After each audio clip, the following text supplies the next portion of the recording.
This is, I forget, well, it's 64 megabit on a chip, probably about as big as your thumbnail, 64 million bytes, can you imagine? And look, here's a very experimental one. Look at the kind of things, I forget, 130 nanometer wide lines, X-ray lithography. That's really incredible. They're knocking themselves out. That's why these factories are very expensive to build. I mean, down in Silicon Valley where they make them, and of course in Asia they're making them in droves.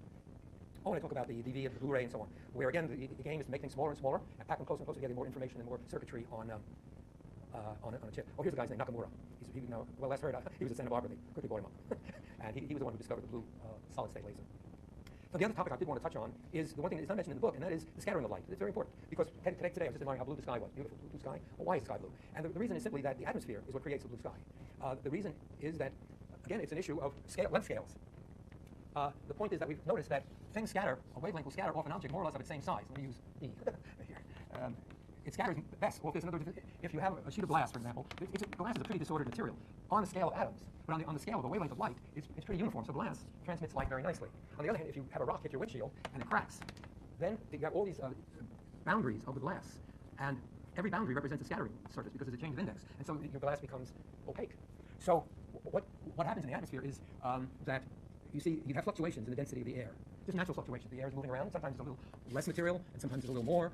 But the probability of the size of the thing, the smaller variations are more likely than a large one. That seems reasonable. I mean, if you have gases just wandering around, you can get a small fluctuation in size pretty often. To get a really big one is less likely. So the atmosphere is fluctuating, and so there are more small fluctuations. So if they're smaller in size, then the smaller wavelengths will scatter in all directions, and which means that the shorter wavelength will scatter more.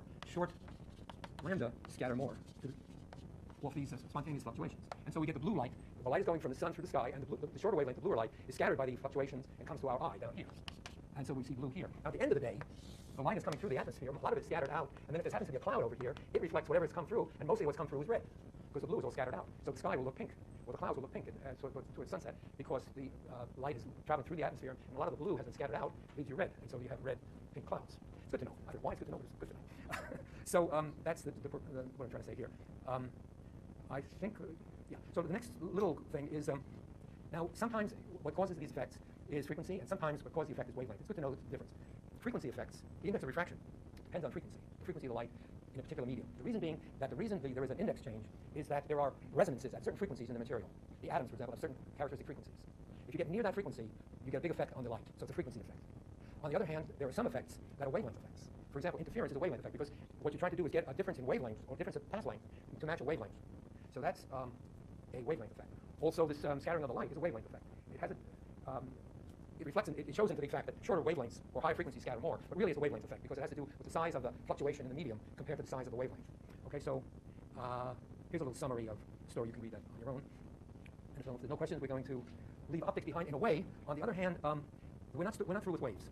We want to save the changes. Well, I'll save the changes. I want to move on to another topic here, which is so-called modern physics, which also depends strongly on waves. It's a key thing. In fact, they really should write the story of modern physics by starting with the fact that, as you now know, because the idea is about better part of 100 years old, so 1925, that material things have wave-like character, and that changes everything. So what I'm going to talk about quickly is about black body radiation, because this is where it started. But fundamentally, the real breakthrough idea is that wave properties of particles that matter. Because if you realize that this is possible, then everything else seems understandable. So, but let's start with, and the fact is that material and light both have both a wave and a particle character to them, so-called wave-particle duality.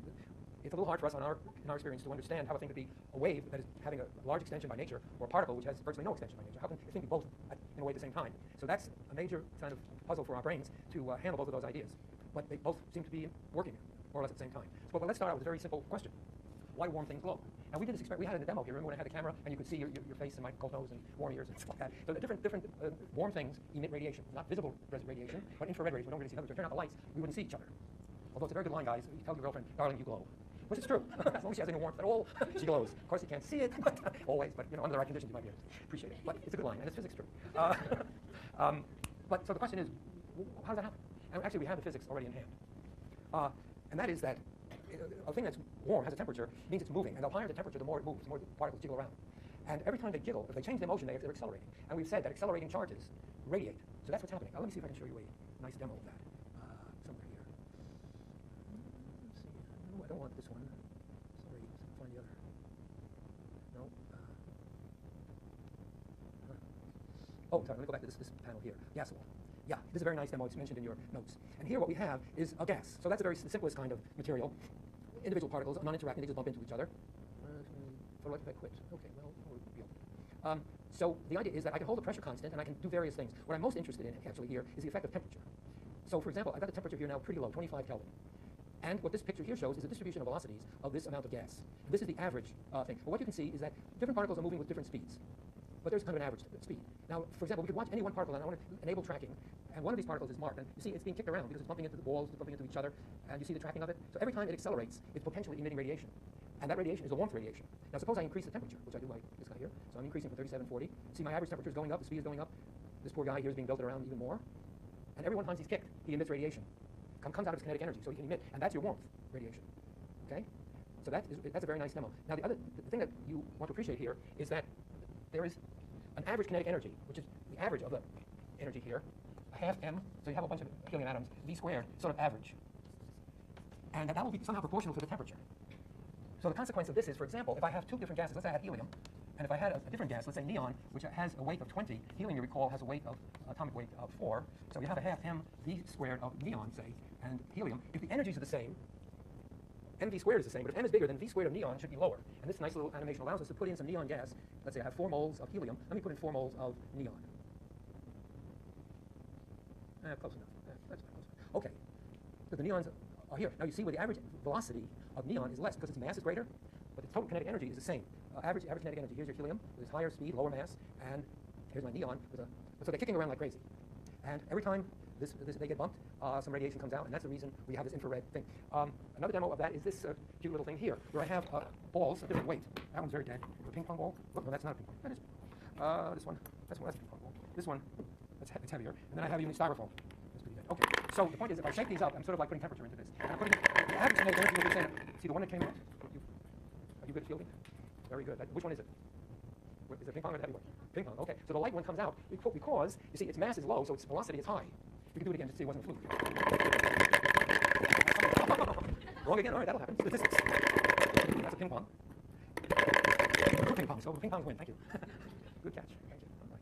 So the point is that the energies are equipartitioned. That's the word it's used. We equipartition. We give as much energy to every constituent in the body, same energy. But what the velocities might do depends on the mass. So that's what this is supposed to tell us. And it's provable by various basic thermodynamic arguments. So basically, it's the thing that if a thing has a square, the interesting thing is typically if your energy has a square in it, it'll have an average proportional to kT, which is very important because you have harmonic oscillators, for example,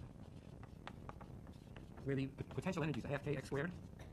You have the electric field has an energy E squared. You have the magnetic field has a V squared. So all of these, if you put them in a bath at a certain temperature, they all have the same energy with each other. And as the temperature goes up, the energy will go up. If I increase the temperature even more, the average energy is going, both of them go up, and the balls kick around even faster. If I lower the temperature, things slow down. And at absolute zero, in principle, they pretty much come to rest. I can only go down to 25 Kelvin. If I could go down to 0, they would slow down. Not quite to 0, because there's a quantum mechanical thing that goes on, but very, very slow. But it's very important idea. A really breakthrough idea that happened in 1850 or thereabouts, where we understood that heat is really a mechanical motion. That's a very basic thing that you should come away from physics knowing. It's one of the great human achievements to understand that, because who would have thought that the hot thing is simply something that's moving faster? It's not obvious. But it is, when you think about it, you do friction, you turn moving into heat, right? So motion can produce heat. And heat is basically motion. And it's a very, very basic, profound idea. That it's so-called kinetic theory of heat. Kinetic meaning motion. And you see this demonstrated here very nicely. As I increase the temperature, the agitation goes up dramatically. The next thing I want to show you is that what's called a black body. Namely, it's a very simple thing where you have light that can come into this box, for example. It's a white box. This is not a magic trick. I'm not going to roll up my sleeve and say there's nothing in. It's just a white box. And the point is that light can only get into this box, say, through this hole here. And once it gets in, it rattles around, and it's pretty much equilibrated to the temperature of the box. And the temperature of the box is such that it's like my temperature or yours. We don't radiate. So that when you look at it, it's black. See, because the light that went in has rattled around enough that it's come down to the temperature of the block. If you look at this, it's really not a temperature. It's seeing the temperature of those hot lamps of the sun, and that's white. But if you do this, the light that does come in equilibrates with the box at its temperature, which is 370, which is no visible light. It's all infrared. It's coming out of it, like it's coming out of us. So we have this idea that as you change the temperature, a spectrum of colors comes out. The so-called black body spectrum. This is the simplest possible system to work on. That's why physicists like it, because they usually take the simplest possible thing and see if you can figure that out. And if you do, you can maybe work on something harder. But that is the simplest thing because you allow the light to come into equilibrium with the box. And so the point is that with this slider here, I can vary the temperature. And the temperature appears here. You can see the temperature of the sun is about 5,000. It's about maybe here. Let's say about here. And the amazing thing is, see, this is the visible part of the spectrum. So maybe it's not surprising that our eyes are tuned to look at this part of the spectrum because that's what we grew up with. This is the light coming from the sun. And it peaks right there where our eyes peak in the sensitivity. So if you believe in evolution, this is a very good example of it. And the appearance is like that. Now, if you raise it, well, let's say we lower the temperature. Now, it's interesting. You know, we have headlights on our cars. Let's see, let me look at lower temperature. See, temperature of our lamps is sort of like 3,500 of the blue lamps. You know, you've seen cars, the more modern cars, their headlights are kind of whiter or bluer than the old cars. The reason is that they learned how to run the filaments at a higher temperature of the new cars. They put in some halogen or something, and it keeps the tungsten from evaporating, melting away.